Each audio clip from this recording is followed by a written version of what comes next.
एक पुलिस अधिकारी जो हर उस मौके पर पहुंच जाता है जब भी कोई अपराधी कस्टडी से भागने का प्रयास करता है और उसके बाद वो उसका एनकाउंटर कर देते हैं।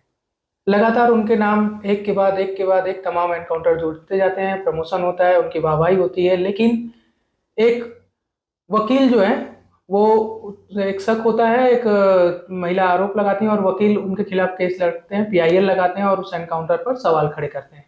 जी हाँ, ये एक फिल्म की कहानी है जो 2017 में रिलीज हुई थी।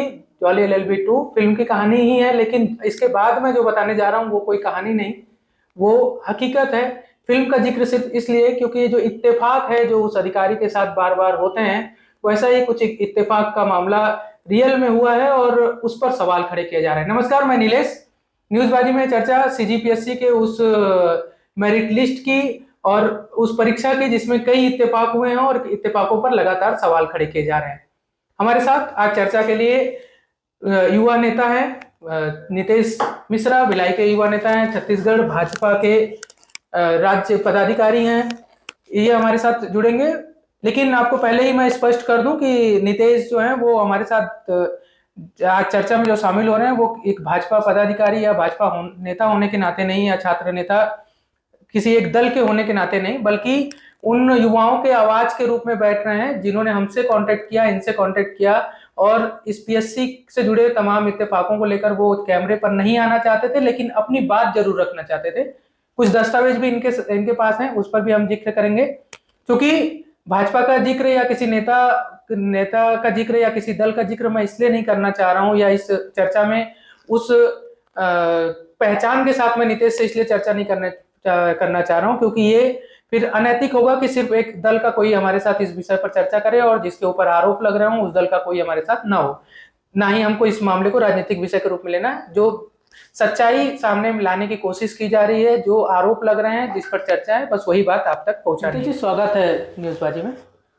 किस विषय को लेकर आप आज हमारे चर्चा करने वाले हैं? आप कुछ कागज भी अपने साथ लाए हैं, क्या है मुद्दा? मुख्यमंत्री जी ने कल प्रेस कॉन्फ्रेंस करते हुए कहा कि यदि दस्तावेज है तो प्रस्तुत करें। यानी दस्तावेज तो पहली बात तो पीएससी ने एग्जाम कराए, सारे दस्तावेज उनके पास होंगे। एक आम छात्र अपने विषय को लाने के लिए क्या कर सकता है वो उन्होंने सोशल मीडिया के माध्यम से किया। जैसा कि आपको जानकारी होगी 12 मई को पीएससी ने अपने इंटरव्यू साक्षात्कार के परिणाम रिलीज किए 2021 के। मैं 2021 के व्यूअर को फिर से क्लियर कर दूं कि जो हम चर्चा कर रहे हैं ये 2021 में ली गई पीएससी की वो परीक्षा है जिसके तमाम चरणों के बाद 12 मई 2023 को उसके फाइनल रिजल्ट जारी किए गए और उसके बाद जो सवाल उठ रहे हैं उस पर ही चर्चा है। इसके बाद भी पीएससी के कुछ एग्जाम्स हुए थे, उस पर ये चर्चा नहीं है। ये आज की चर्चा केंद्रित है 2021 की उस पीएससी के जिसके परिणाम 12 मई को जारी किए गए। जी नितेश, क्या बता रहे थे आप? तो जैसा कि आपने बताया कि 12 मई को परीक्षा के साक्षात्कार के बाद रिजल्ट जारी किए गए, उसके बाद लगातार छात्रों में संतोष था। तो पीएससी 1 महीने के लिए पोर्टल जारी करती है जिसमें प्रत्येक परीक्षार्थी अपनी मेंस की कॉपी को निकाल करके मूल्यांकन का आधार क्या था, उसको कितने क्वेश्चंस में कितने कितने नंबर मिले या वो जान सकता था। तो कुछ परीक्षार्थियों ने अलग अलग सोशल मीडिया के प्लेटफॉर्म में अपनी कॉपियों की सूची जारी की और उसमें उन्होंने बताया कि मूल्यांकन कैसे किया गया है। 15 नंबर के क्वेश्चन में, जैसे कि आपके और हमारे समक्ष एक कॉपी है। हाँ दिखाई। अच्छा, मैं कैमरे पर भी इसको लेकर आऊंगा, लेकिन पहले ही जिक्र कर दूं कि इसमें कोई रोल नंबर हमने हटा दिए हैं, जिनके आईडी कुछ होते हैं वो हटा दिए क्योंकि वो बच्चे नहीं चाहते थे कि हम उनको सामने लाएं। नहीं तो हम बच्चों को ही चर्चा करते, उनसे ही बैठकर समझते, लेकिन बच्चों का ये कहना था कि पिछली परीक्षा में कुछ हुआ था इंसिडेंट। जी जी, आपने भी कुछ लोगों से चर्चा की और हमने भी संपर्क करने की कोशिश की।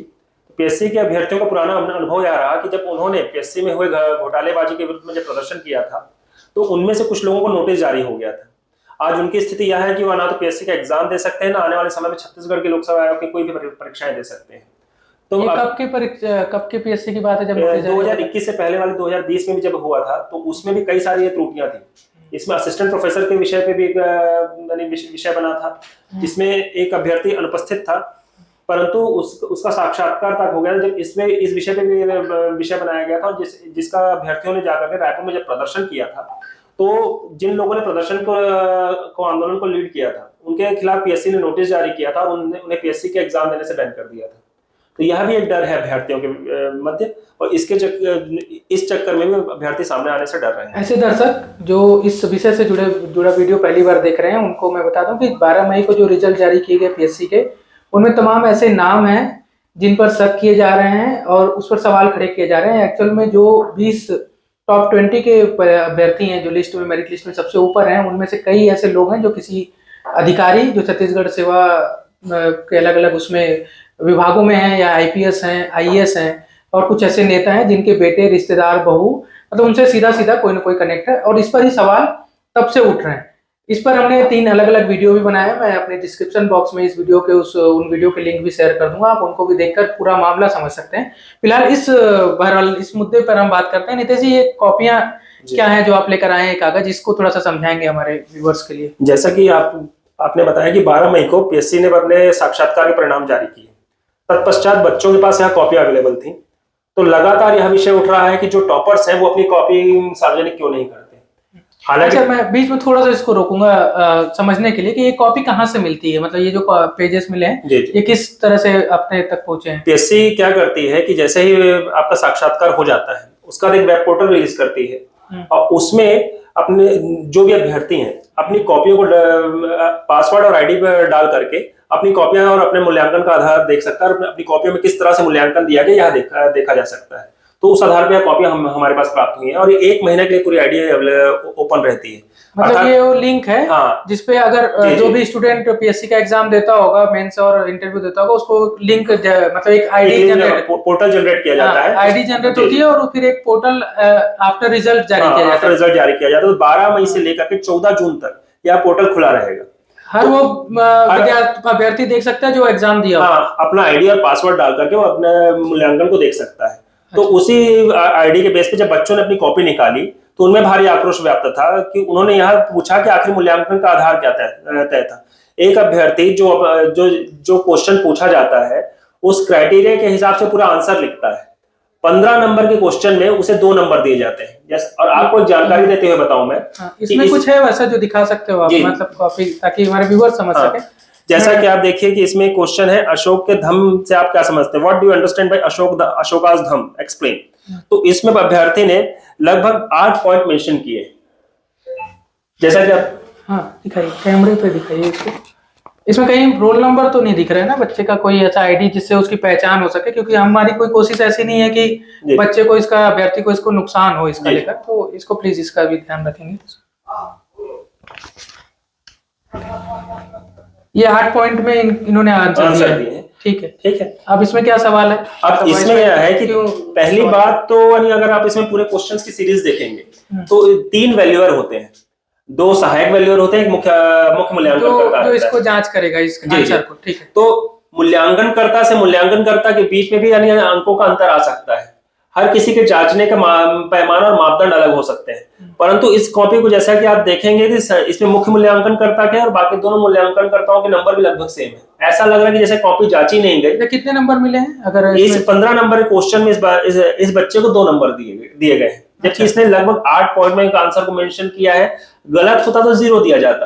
अगर यह सही था तो 8, यानी जितने शब्दों में कहा गया, आपको बता दूं मेंस में शब्दों की भी सीमा रहती है, आप उसके आगे नहीं बढ़ सकते। तो जब सीमा के अंदर रह करके उसने सारी चीजों को अगर एक्सप्लेन किया हुआ है, तो विवरण दिया हुआ है, तो उसमें मात्र 15 में 2 नंबर कैसे? और 15 में 2 नंबर भी दिए गए तो 3 वैल्यू है, 3 मूल्यांकन करता है, तीनों का पैमाना एक जैसा कैसा था?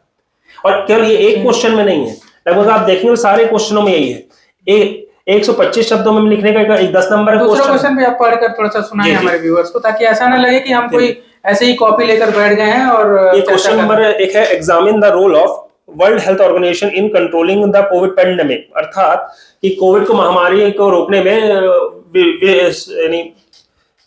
विश्व स्वास्थ्य संगठन की क्या भूमिका थी। ये 10 नंबर का क्वेश्चन था।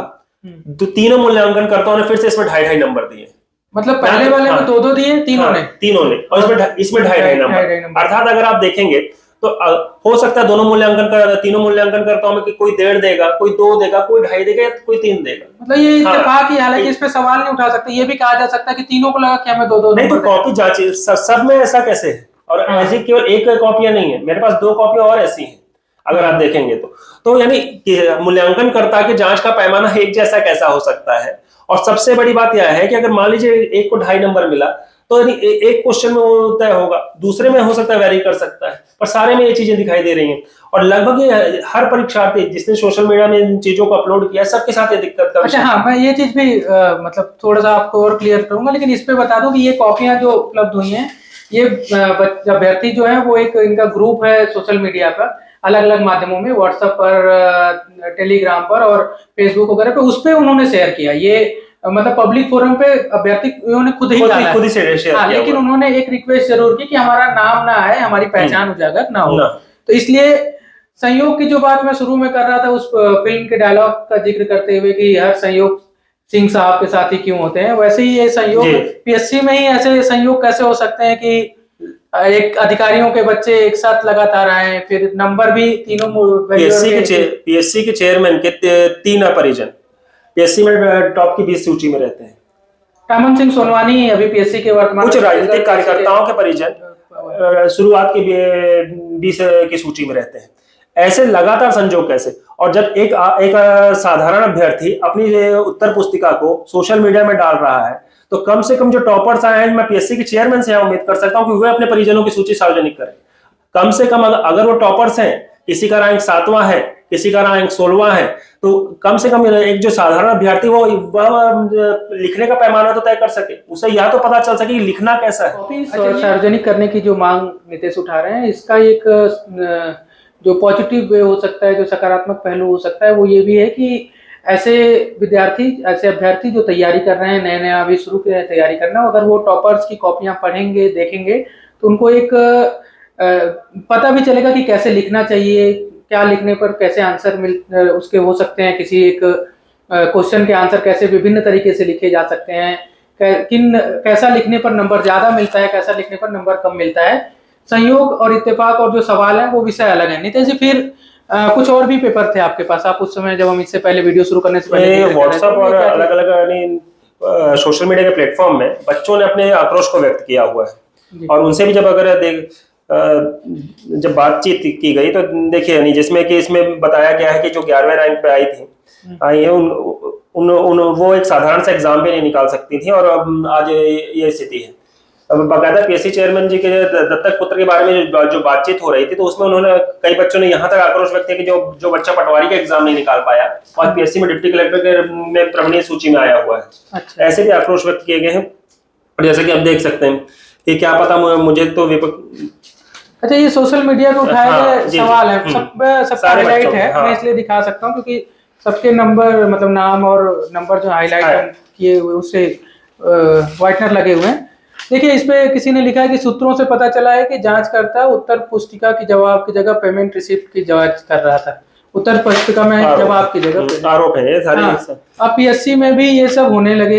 एक दो ने कहा कि क्या पता, मुझे तो विपक्ष वालों का कोई साजिश लग रही है, चुनावी साल है और बहुत वैकेंसी आ रहे हैं, तो जीत ना सके भी, मतलब एक ठीक है। इसमें देखिए सरकार के पक्ष में भी बातें लिखी जा रही हैं, इसको भी हमें दिखाना चाहूंगा, नहीं तो ये मत आरोप लगे कि नहीं हम एक पक्षी बात कर रहे हैं। देखिए एक दिन ने ये भी लिखा है कि क्या पता, मुझे तो विपक्ष वालों की कोई साजिश लग रही है, चुनावी साल है और बहुत वैकेंसी आ रही है, तो जीत ना जाए करके कुछ भी हो सकता है। मतलब ये जो आरोप लग रहा है उस पर भी लोग बात कर रहे हैं, क्या पता मुझे तो विपक्ष वालों से। कुछ और भी लोग हैं, ये भी था एक बड़ा, जब कुछ लोगों को लाभ दिलाना है तो क्या इस बार भी ये खेल नहीं रचा गया होगा? शायद नौकरियों की बारिश में मुद्दे को भटकाने की कोशिश हो रही हो, या लगा हो कि छोटी नौकरी दिलवा दो, बाकी बड़ी हमारे लिए।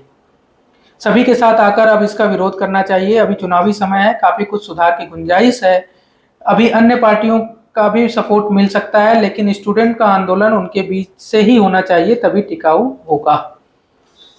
ये अलग मुद्दा है, इस पे आंदोलन हो ना हो या आगे क्या किया जा सके, लेकिन एक छात्र नेता के नाते मैं आपसे एक सवाल करना चाहूँगा। आप लंबे समय से छात्र राजनीति से जुड़े रहे हैं, जब इस तरह के मामले आते हैं, हमसे भी कई छात्र कांटेक्ट करते हैं, लगातार बात हो रही है सीजीपीएससी के मामले में, इससे पहले की परीक्षाओं के मामले में, उनके मनोस्थिति पे क्या फर्क पड़ता होगा? जब बातचीत होती होगी तो उनका क्या महसूस करते होगे आप जब उन लोग अपनी बात रखते हैं?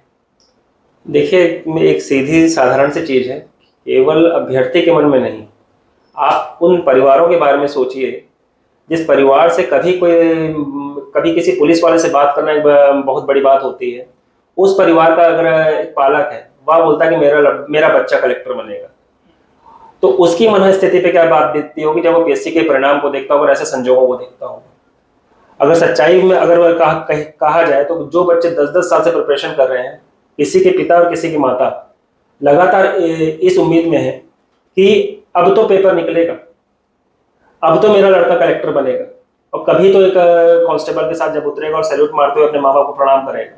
आप उस स्थिति का आभास करके देखिए। और उसके बाद जब पीएससी के परिणाम जारी होते हैं, एक लड़का जो मेंस की तैयारी करता है, साक्षात्कार की तैयारी करता है, और पीएससी के परिणाम में वह बार बार फेल हो जाता है, और फिर उसके बाद उसको यह सूचना मिलती है कि पीएससी में तो घपलेबाजी हुई है। उसकी मनस्थिति पे क्या होता होगा, उस परिवार की स्थिति पे क्या होता होगा। केवल यह एक अभ्यर्थी का विषय नहीं है, उन परिवारों का विषय जो लाखों परिवारों से आते हैं, और उनके साथ जो भ्रष्टाचार का लगातार, और उसके बाद सरकार अपनी स्थिति क्लियर नहीं करती है, या प्रशासन अपनी स्थिति क्लियर नहीं करता। सरकार की ओर से एक बयान मुख्यमंत्री का ही कल आया हुआ था। उन्होंने कहा कि ये सिर्फ मतलब मैं पहले ही बात कह रहा था कि आपको कि राजनीति की बात हम नहीं करेंगे, लेकिन चूंकि एक महत्वपूर्ण व्यक्ति का बयान है तो मेरा जिक्र करना मेरी जिम्मेदारी है उसकी कि मैं उनकी बात भी रखूं। उन्होंने कहा कि ये कई ऐसे नेता हैं बीजेपी के भी जिनके बच्चे पीएससी में चयन हुए हैं या बड़ी परीक्षाओं में चयन हुए हैं, ये सिर्फ कोई मुद्दा नहीं मिल रहा है बीजेपी को इसलिए आरोप लगा रहे हैं।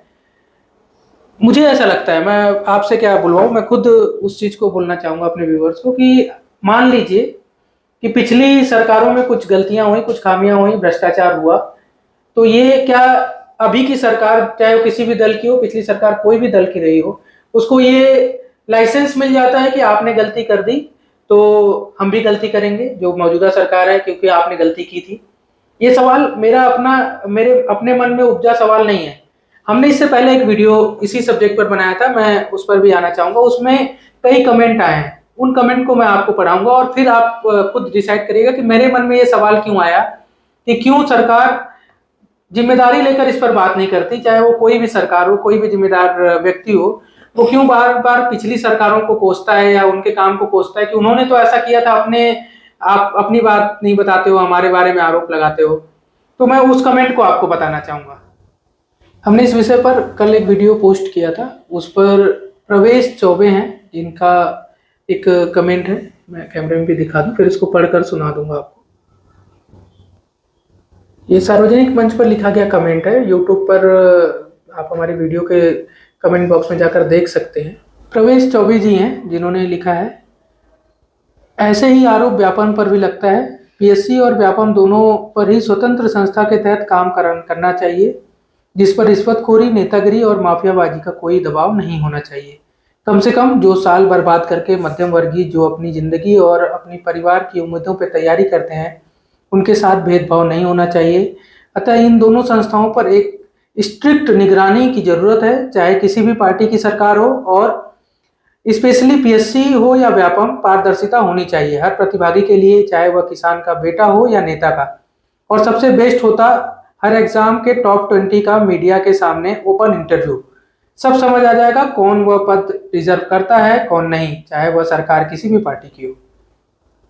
संदीप लिखते हैं, कुछ नहीं कर सकते हैं, पैसा देते हैं उसे, एग्जाम से पहले अंडरग्राउंड कर देते हैं, क्वेश्चन पेपर देते हैं, आंसर देते हैं, मेंस का क्वेश्चन पेपर देते हैं, आंसर देते हैं, पूरा रटवा देते हैं, और फिर स्टूडेंट जाकर आंसर लिखते हैं। कोई इन अधिकारियों और नेताओं और स्टूडेंट का कुछ उखाड़ नहीं सकता। इस शब्द को उन्होंने लिखा है, नहीं सकते हैं, कोर्ट केस ही कर सकते हो बस।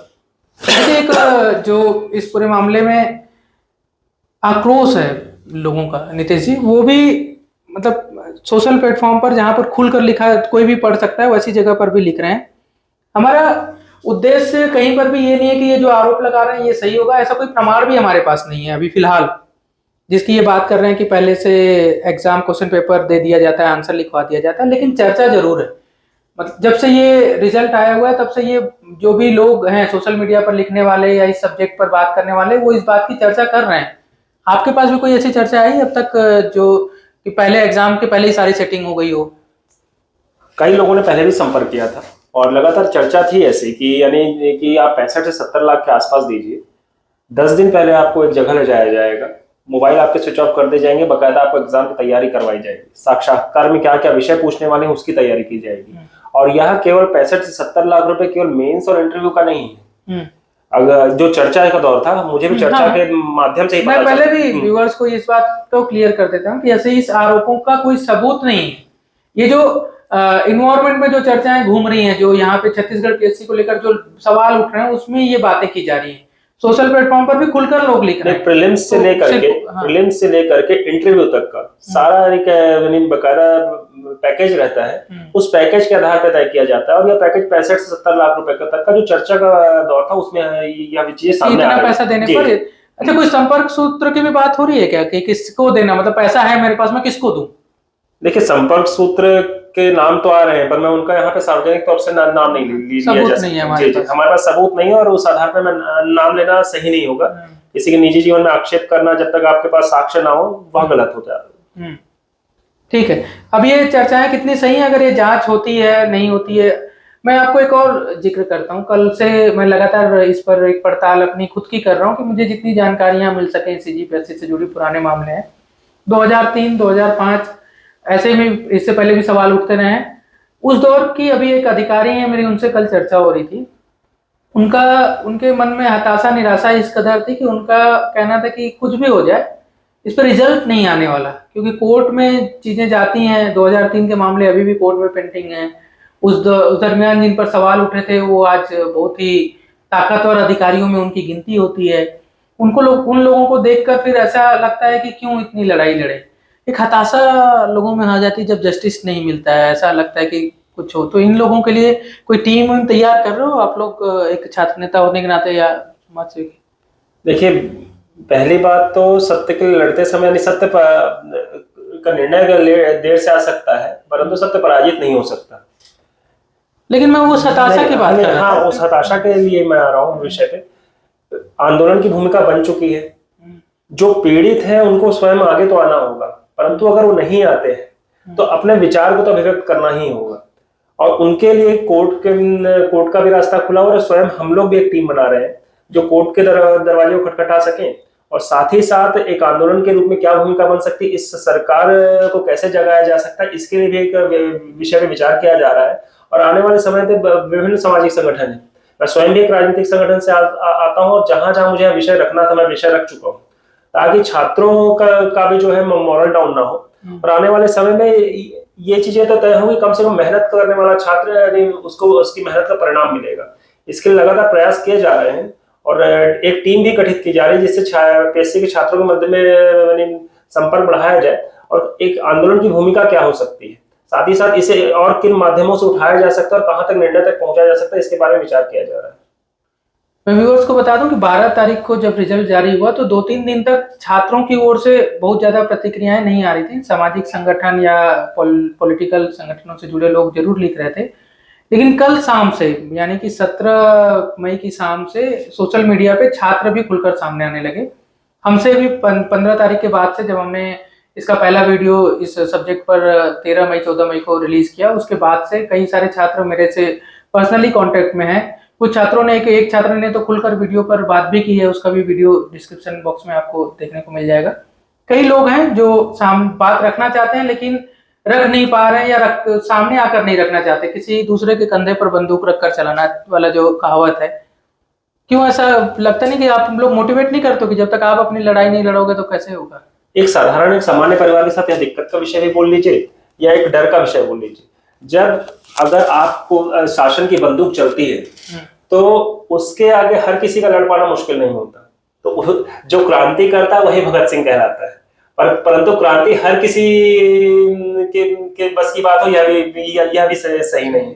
तो अगर समाज के बीच का विषय है, सामाजिक कार्यकर्ता है, विभिन्न सामाजिक संगठनों से लोग आते हैं, वह विषय उठाएंगे। ऐसा तो नहीं घर में बैठ जाने वाला अभ्यर्थी जो केवल प्रयास कर रहा है उसका विषय न उठाया जाए और वो घर में बैठे हुए कुंठित महसूस करे। तो छात्रों को प्रमोट किया जा सकता है कि बाहर है, परंतु अगर वो बाहर नहीं आ रहे हैं, किसी विषय से डर रहे हैं, तो यह हमारा भी यह दायित्व बनता है कि हम समाज के विषय को प्रमुखता से कैसे उठाएं। तो आने वाले समय में सामाजिक संगठन भी उठाएंगे और हम स्वयं इस विषय को उठा रहे हैं प्रमुखता से। और रही बात, तो अगर सरकार तानाशाही, अगर सरकार को लगता है कि वे छात्रों का विषय है, तो सरकार को खुद ही इनिशिएट करना चाहिए इस विषय पे और आगे आकर जांच बैठा देनी चाहिए। मैं आपको बता दूं कि इस मुद्दे पर जब 12 तारीख को रिजल्ट आए, मेरी जानकारी में व्यक्तिगत तौर पे मैं जितना इस पे काम किया और जितना सोशल मीडिया को सर्च किया, तो मेरी जानकारी में सबसे पहले राजनीतिक तौर पर जिन्होंने राजनीतिक संगठन से जुड़े जिन लोगों ने खुलकर बात की, वीडियो रिलीज जारी किया, उसमें से एक नितेश थे। इसलिए ही मैंने नितेश से बात करना भी जरूरी समझा कागज के साथ जब आए कि आपने सबसे पहले मुद्दा मेरी नजर में उठाया था राजनीतिक तौर पे। दूसरी थी सामाजिक कार्यकर्ता है नामी, हमारे पहले वीडियो में उनका भी एक वीडियो बयान भी जारी है और उनके सोशल मीडिया पोस्ट भी है, मंजीत कौर बल जी। मंजीत जी ने एक मैसेज आज मुझे सुबह किया इस मामले को लेकर, मैं उसको पढ़कर सुनाना चाहूंगा। एक सवाल उन्होंने सरकार से किया है। माननीय मुख्यमंत्री जी ने लोक सेवा आयोग की गड़बड़ी पर तथ्य देने पर जांच करवाने की बात कही है। ये मुख्यमंत्री भूपेश बघेल के उस बयान की बात कर रही है जो उन्होंने कल यानी 17 मई को मीडिया से चर्चा में दिया था। और इसके बाद उनके ट्विटर, आप उनके ऑफिशियल ट्विटर हैंडल पर भी जा सकते हैं, वहां पर भी उसके वीडियो पोस्ट किए गए हैं और कुछ टेक्स्ट भी किए गए हैं। उस पर उन्होंने सवाल उठाया था। मंजीत जी ने उन्हीं सवालों, जो मुख्यमंत्री ने जो बात कही उसी पर कुछ बातें कही, मैं उसको आपको सुना रहा हूँ कि गड़बड़ी पर तथ्य देने पर जांच करवाने की बात कही है मुख्यमंत्री ने। इतना, इस पर सिर्फ इतना पूछा जाए, एक सवाल उन्होंने पूछने की बात कही है। डिप्टी कलेक्टर चयन सूची में नितेश और डीएसपी में शामिल साहिल का सरनेम क्यों नहीं लिखा गया है? उनकी हाई स्कूल स्नातक की मार्कशीट के अनुसार नाम क्या है और सूची में नाम क्यों छिपाया गया? आपको मैं बता दूं कि साहिल जो है वो डिप्टी कलेक्टर चयन किए गए हैं। नितेश वो उसमें जो मेरिट लिस्ट है उसमें 7वें नंबर पे। नितेश जो पीएससी के वर्तमान चेयर हैं अभी, टामन सिंह सोनवानी, उनके दत्तक पुत्र हैं। साहिल भी उनके रिश्तेदार हैं। एक लड़की का और नाम है, वो भी उनमें इस सूची में है, टॉपर लिस्ट में। उनका भी सरनेम नहीं दिया गया है। इसलिए उन्होंने एक सवाल ये किया है कि क्यों सरनेम क्यों छुपाया गया, ये भी पूछना चाहिए। नितेश और साहिल से चेयरमैन के क्या रिश्ते हैं? नियमानुसार परीक्षा में बैठने के समय डिक्लेयर क्यों नहीं किया गया? ये एक नियम है ऐसा कुछ कि परीक्षा के समय बैठने के समय ऐसा कुछ, जो अगर आपके उस विभाग जहाँ पे परीक्षा हो रही है उससे रिलेटेड कोई रिश्तेदार है तो उसका जिक्र करना। नहीं, ऐसी जानकारी मुझे नहीं है, परंतु उन्होंने जैसा बोला कि सरनेम सार्वजनिक कर, उपनाम को बताने में क्या दिक्कत है? यानी कई बार उपनाम तो परिचायक होता है, आपके लिए गर्व का विषय होता है, तो उस उपनाम को छुपाने की आवश्यकता है। यदि आपने पारदर्शिता से परीक्षा ली है और बच्चे ने ईमानदारी से परीक्षा दी है, तो दोनों को अपने नाम को छुपाने में, चीजें हाइड करने में की आवश्यकता क्या पड़ रही है? और सिर्फ अगर क्या ये भी एक इत्तेफाक है कि सरनेम उन्हीं के नहीं लिखे गए जो जिनके आगे सोनवानी लिखा है, जो मतलब सोनवानी जी के रिश्तेदार नाम हो सकता है कि ठीक है, कई बार अलग अलग। और देखिए, केवल पीएससी का ये इतिहास केवल यानी आज का नहीं, इतिहास भी अगर देखेंगे, इससे पहले जो असिस्टेंट प्रोफेसर के व्याख्याता, सहायक व्याख्याता की जो नियुक्ति हुई थी, उसमें वाणिज्य विभाग के लिए नियुक्तियां निकाली गई थी। और उसमें भी एक संयोग ऐसा होता है, संयोग, कि अगर देखा जाए तो वाणिज्य विभाग के व्याख्याता के इससे पहले जो नियम थे उसमें यह था कि कॉमर्स डिपार्टमेंट में जिसने बीकॉम किया हो, एमकॉम किया हो, उसका जिसने बीएड किया हो, वही वाणिज्य विभाग के व्याख्याता के लिए परीक्षाएं दे सकता है। पहली बार नियमों में संशोधन किया गया, उसमें एमबीए फाइनेंस को ही शामिल किया गया। और संयोग देखिए, एमबीए फाइनेंस में जो शामिल किया गया, तो संयोगवश मुख्यमंत्री की जो सुपुत्री है वही एमबीए फाइनेंस की रहती है और वही सहायक व्याख्याता के पद पे नियुक्त होती है।